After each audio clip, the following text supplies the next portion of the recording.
again.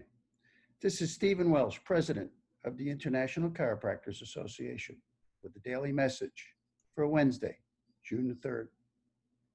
Yesterday, we revisited the issue of reaching herd immunity naturally, and the fact that this is a hot topic among scientists around the world. The working hypothesis is that even if you caught a cold in the past from a different coronavirus, you may already have immunity.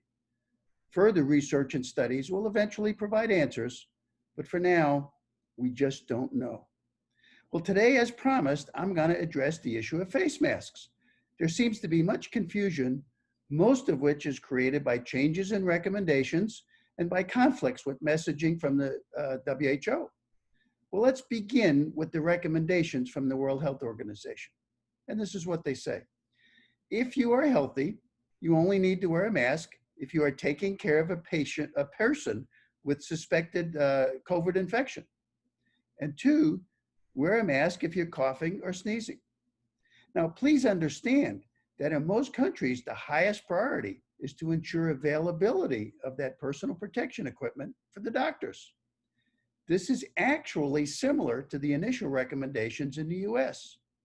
The point is, it is only those on the front line, in the emergency rooms, in the hospitals, and the first responders that are in close contact with suspected cases that require the personal protection equipment. And this is to protect the healthcare worker from getting infected. Now, the important question is, what should the general population do and why? Now, the CDC recommends wearing cloth face masks or coverings in most public settings. And I'm going to quote, they say cloth face coverings may slow the spread of virus. The important point is to note that the CDC also says that anyone who has trouble breathing should not wear the mask. Now, there's a couple of takeaways. First, as an essential healthcare worker, you have a responsibility to protect yourself, your staff, as well as your patients. In addition to wearing a mask, it also reassures your patients that you really care about them and their safety. Now, if you're operating in one of the hot zones, you really need the N95 masks. If you can't find them on your own, you can access the ICA resource page and order them there. Now, if you're in an area with very few cases, the basic surgical mask will probably do. In any case, follow the guidelines in your particular jurisdiction. Now, the second point I'd like to make is that you should note that the CDC recommendations state that cloth face coverings may slow the spread of the virus. Now, the operative word is may. See, because it also means may not. You see, these masks are not protecting you. They're intended to protect others.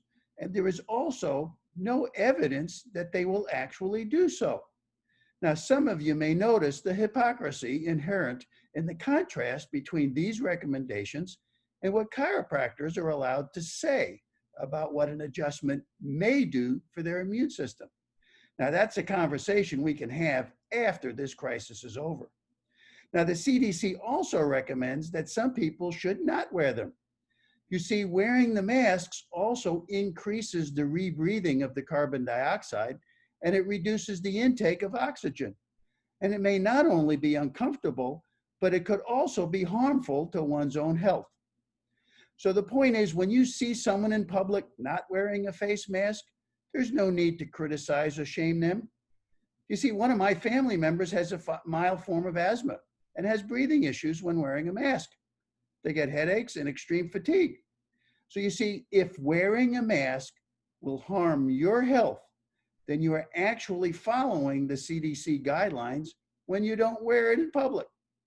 Now, each individual has the right to make their own health their first priority, and that right needs to be respected. Well, that's my update for today.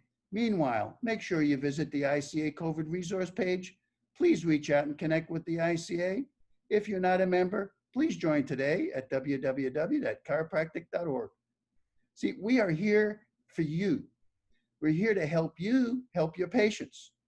because they need the reassurance that there really is no need for mass panic. And don't forget, you are truly their beacon of hope. And we will get through these challenging times, and we will do so by working together. Thank you.